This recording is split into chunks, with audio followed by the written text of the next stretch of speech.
Topic ಅಂತಂದರೆ ಈ ವಿಲೇಜಲ್ಲಿ ನಾವು ಹೋಗಿ ಅವ್ರ ಹತ್ರ ಅವ್ರ ಇನ್ಕಮ್ ಹೇಗೆ ನಾವು ಜಾಸ್ತಿ ಮಾಡ್ಬೋದು ತಿಳಿಸಿ. ಇನ್ನೊಂದು ನಾವು ಹ್ಯಾಂಡಿಕ್ರಾಫ್ಟ್ ಬಗ್ಗೆ ತಿಳಿಸ್ತೀವಿ. ಹ್ಯಾಂಡಿಕ್ರಾಫ್ಟಲ್ಲಿ ಮನೆಯಲ್ಲೇ ಕೂತು ವೇವಿಂಗ್ ಮಾಡ್ಬೋದು, ಮತ್ತು ಪಾಟರಿ ಆ ಥರ ಎಲ್ಲ ಇರುತ್ತೆ. ಆದರೆ ನೀವು ಬೇಕಿದ್ರೆ ಮನೆಯಲ್ಲೇ ಮಾಡುವಂಥದ್ದು ಮಾಡ್ಬೋದು. ಅದೆಲ್ಲ ಹ್ಯಾಂಡಿಕ್ರಾಫ್ಟ್. ಮತ್ತು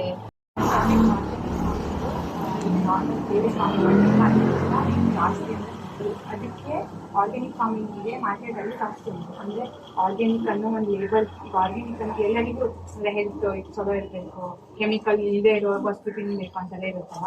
ಆವಾಗ ಆರ್ಗ್ಯಾನಿಕ್ ಆಗಿ ಬೆಳೆದಿದ್ರಲ್ಲಿ ಹೆಲ್ತ್ ಬೆನಿಫಿಟ್ ಜಾಸ್ತಿ ಇರುತ್ತೆ. ಅದಕ್ಕೆ ಮತ್ತೆ ಆರ್ಗ್ಯಾನಿಕ್ ಇದಕ್ಕೆ ಮಾರ್ಕೆಟಲ್ಲಿ ಜಾಸ್ತಿ ಆರ್ಗ್ಯಾನಿಕ್ ಅನ್ನೋ ಲೇಬಲ್ ಹಾಕಿದ್ರೆ ಈಗ ನಮ್ಗೆ ಆರ್ಗ್ಯಾನಿಕ್ ವಸ್ತು ಬೇಕಂದ್ರೆ ಅದಕ್ಕೆ ರೇಟ್ ಜಾಸ್ತಿ ನಾರ್ಮಲ್ ವಸ್ತುಗಿಂತ. ಅದಕ್ಕೆ ನಾವು ಆರ್ಗ್ಯಾನಿಕ್ ಫಾರ್ಮಿಂಗ್ ಮಾಡಬೇಕು. ಆರ್ಗ್ಯಾನಿಕ್ ಫಾರ್ಮಿಂಗ್ ಅಲ್ಲಿ ನಮ್ಗೆ ಹೇಗೆಲ್ಲ ಬೆನಿಫಿಟ್ಸ್ ಆಗ್ತದೆ ಮತ್ತೆ ಹೇಗೆಲ್ಲ ನಾವು ಇನ್ಕಮ್ ಜಾಸ್ತಿ ಮಾಡ್ಬೋದು ಅಂತ ಇದೊಂದು ಮೇನ್ ಅದು. ಮತ್ತೆ ಹೆಲ್ತ್ ಬಗ್ಗೆ ಕಾನ್ಶಿಯಸ್ ಇರಬೇಕಲ್ಲ. ಅದಕ್ಕೆ ಆರ್ಗ್ಯಾನಿಕ್ ಫಾರ್ಮಿಂಗ್ ಹೇಗೆ ಉಪಯೋಗ ಆಗ್ತದೆ, ಮನೆಯಲ್ಲಿ ಕ್ರಾಪ್ ಗ್ರೋ ಮಾಡೋದ್ರಿಂದ ಏನೆಲ್ಲ ಉಪಯೋಗ ಅಂತ ನಮ್ಗೆ ಆಗ್ತದೆ. ಇದೆ ಅದು ಪರಂಪರಾಗತ ಕೃಷಿ ವಿಕಾಸ ಯೋಜನೆ ಅಲ್ಲಿಂದ ನಮಗೆ ಮತ್ತೆ ವರ್ಷ ಮತ್ತು